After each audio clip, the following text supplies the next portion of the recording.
السلام علیکم ورحمة الله وبرکاته. دوستانو نن درس کې مونږه په ګیټ باندې جملې جوړو.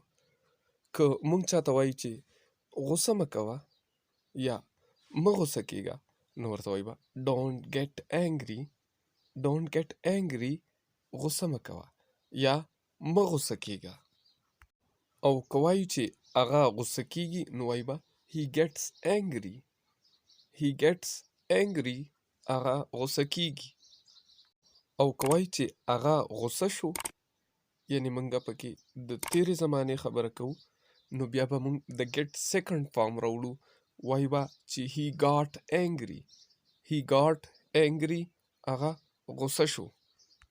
دغه رنګې که وایو چې هغه خوشحاله شوه نو وایو به she got happy، هغه خوشحاله شوه she got happy. بل ګیټ د اصولولو او اخیستلو په معنا هم راځي. لکه زه وایم زه ډېره تنخواه الم نو وایم I get high salary، زه ډېره تنخواه الم I get high salary. دغه رنګې ګاټ مونږ سره په پیسو باندې اخیستلو دپاره هم راځي. لکه مونږ وایو هغې نوی کوټ واخیست نو وایو به she got new coat، هغې نوی کوټ واخیست she got new coat.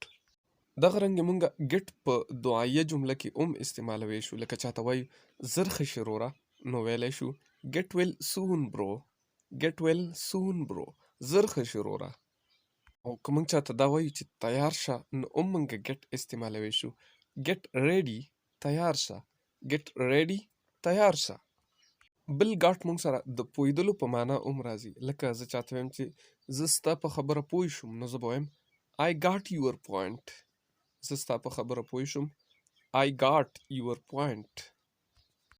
که ستاسو دا ویډیو خوښه شوې وي زموږ ویډیو لایک کړئ. ډېره مننه. Thank you for watching. والسلام علیکم ورحمة الله وبرکاته.